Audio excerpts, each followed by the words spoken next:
सितंबर पूरे भारत में शिक्षक दिवस के रूप में मनाया जाता है। बापूजी कहते हैं, जो भी अपने शिक्षक व गुरु का सम्मान करता है, उसका सम्मान दुनिया करती है, जैसे कि महात्मा गांधी जी ने किया था।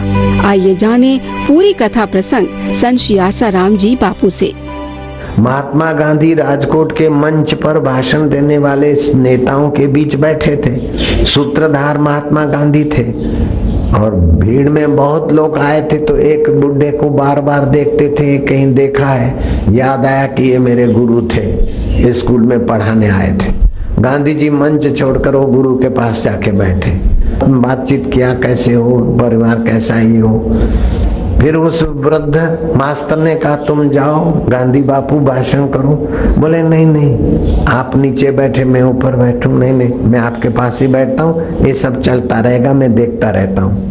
भाषण पूरा हुआ तो गांधी जी ने उनको प्रणाम किया। तो वृद्ध मास्टर का हृदय गदगद हो गया कि तुम गुरु का, मैं तो पढ़ाने वाला मास्टर था, लेकिन जो भगवान की दीक्षा देता है, ऐसे गुरु का आदर करने वाले व्यक्ति जैसा तुम मेरा आदर करते हो, तो गांधी तुम भी महात्मा बन जाओगे। महात्मा गांधी का आशीर्वाद मिल गया गुरु का। पढ़ाने वाले मास्टर गुरु रूप में उसका आदर होता है। तो जब भगवान की दीक्षा देते, भगवान का सत्संग सुनाते, उसका तो लाखों गुना ऊंचा दर्जा होता है। बच्चा माँ के पास रहकर इतना महान नहीं बन सकता है, क्योंकि माँ की ममता बोलेगा कोई बात नहीं, बच्चा है बच्चा है। माँ के पास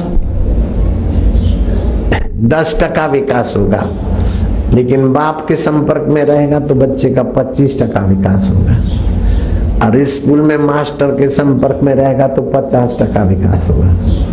लेकिन किसी गुरुकुल में रहेगा तो माँ का बाप का संपर्क नहीं है, तो दूसरे लोग है तो वो ममता नहीं करेंगे, अनुशासित होगा, तो बच्चे का 80% 90% विकास होगा।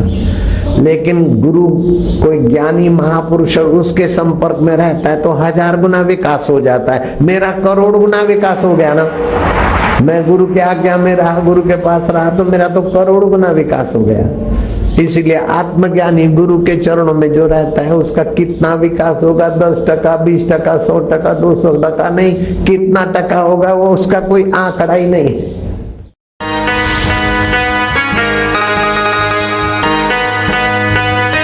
कहते हैं हर इंसान की सफलता उसकी एकाग्रता पर निर्भर करती है। हमारे प्यारे गुरुदेव संत श्री आसाराम जी बापू बतलाते हैं कि हमें अपने जीवन में 5 मुख्य बातें जरूर अपनानी चाहिए, जिनमें एकाग्रता मुख्य है। हमें अपने जीवन में एकाग्रता, संयम व अनासक्ति जैसे गुणों को कैसे बढ़ाना चाहिए, आइए समझ लेते हैं ब्रह्मज्ञानी संत श्री आसाराम जी बापू से। अपने जीवन में अगर 5 बातें आ जाए तो मनुष्य अपने उद्देश्य को हंसते खेलते हासिल कर सकता है। और अपना उद्देश्य ईश्वर प्राप्ति न भी हो तो जितना जैसा भी बनना चाहे वो आराम से बन सकता है। एकाग्रता, श्रद्धा, संयम, सच्चरित्रता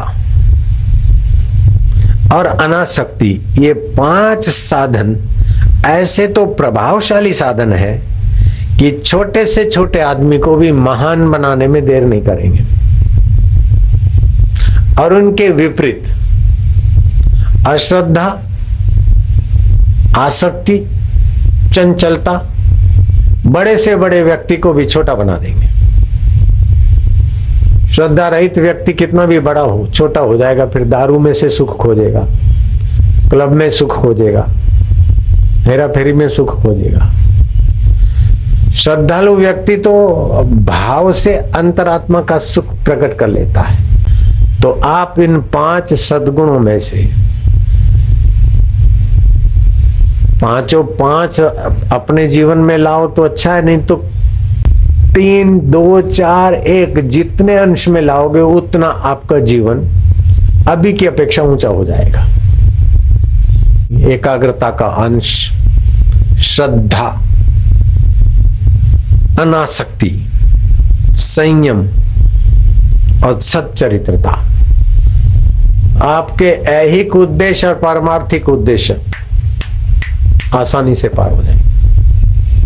समझो, एकाग्रता का एक तरीका बताऊं। आप कहीं बैठे हैं पूजा में, ध्यान में, घर में, बस में, ऊपर नीचे के दोनों तरफ के दांत मिल गए, जीभ बीच में खड़ी कर दी थोड़ी सी ऊपर, मन को वहां लगा दो। जो 1 मिनट में 50 संकल्प करता था, 25 करता था, 10 करता था, वो 8 करेगा, 7 करेगा, 6 करेगा, धीरे धीरे एकाग्र हो जाएगा। और आपकी एकाग्रता का प्रभाव आपके धंधे, रोजी रोटी में, सब में पड़ेगा और ईश्वर प्राप्ति में भी काम आएगा। चंद्रमा की चांदनी के तरफ देखते देखते, आकाश और पेड़ के बीच की जगह को देखते देखते ओम गुंजन क्या, एकाग्रता बढ़ेगी।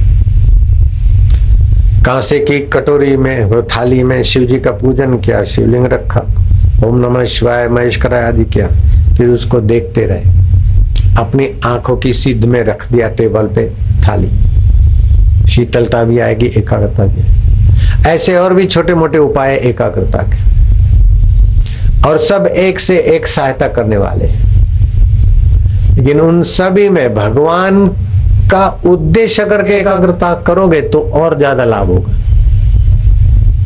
नहीं तो एकाग्रता से शक्ति का संचय तो होता है, वो शक्ति फिर कहीं भी आप लगा सकते हैं। जैसे हिरण्याकश्यपु ने एकाग्रता की और एकाग्रता की शक्ति हिरणपुर बनाने में गई, फिर भी अंदर का सुख नहीं मिला, उद्देश्य ऊंचा न होने के कारण। तो मैं बड़ा, मैं बड़ा, मैं बड़ा, उसी में बेचारा लड़ झगड़ के खप गए। रावण की एकाग्रता थी, सोने की लंका बनी, अपनी मंदोदरी थी और भी लंका में सुंदरियां थी, फिर भी सीता जी के अपहरण का जघन्य अपराध उसको ले डूबा। तो एकाग्रता सब कुछ नहीं है, लेकिन एकाग्रता का उद्देश्य अगर भगवत प्राप्ति तो सब कुछ है।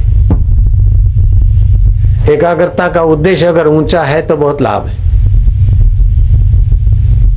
सभी तपस्याओं में एकाग्रता परम तप माना गया है। तपस्ु सर्वेषु एकाग्रता परम तपा। तो सुबह नींद में से उठते समय मन की चंचलता का हिस्सा कम होता है, उस समय भी थोड़ा शांत होकर बैठना एकाग्रता में मदद करता है। अगर गाय का घी मिल जाता है, उसका दिया जलाए तो पित्त संबंधी रोगों में भी आराम मिलता है, वायु संबंधी तकलीफों में भी आराम मिलता है, और एकाग्रता और जप का प्रभाव स्प्रेड होगा, व्याप जाएगा।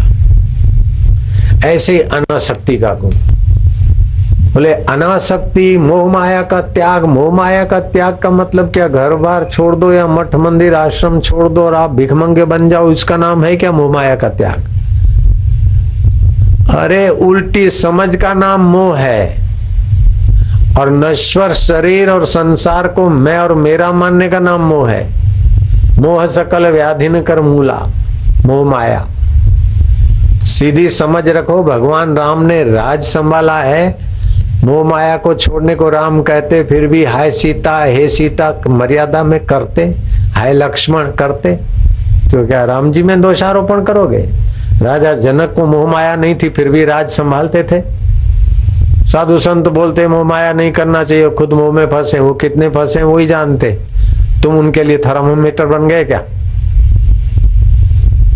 अगर वो सचमुच में जैसे तुम मोह माया में फंसे हो, साधु संत ऐसा फंसे होते तो लाखों लोग का सिर उनके आगे नहीं झुकता। जयराम जी की मोह माया में फंसे कि नहीं फंसे, वो उनकी आंतरिक दशा है बेटे। वो आंतरिक दशा राजा जनक की कैसी थी? राज करते हैं और फिर भी मोह माया नहीं है। तो मोह माया का त्याग का मतलब ये नहीं कि पलायनवादी हो जाए अथवा जो जैसा आरोप करे और ऐसा सुकड़ते जाए। श्री कृष्ण में मोह माया नहीं थी, फिर भी कैसा अर्जुन को तैयार कर दिया युद्ध करने के लिए।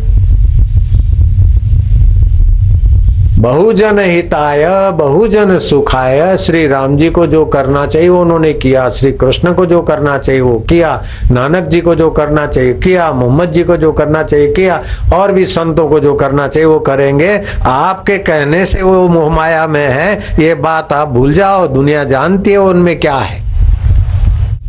जितना जितना आसक्त होकर हम कर्म करते तो कर्म सीमित होते, फल लोलुपता के कारण कर्म का प्रभाव कम हो जाता है। जितना जितना अनासक्त होकर कर्म करते तो कर्म योग बन जाता है।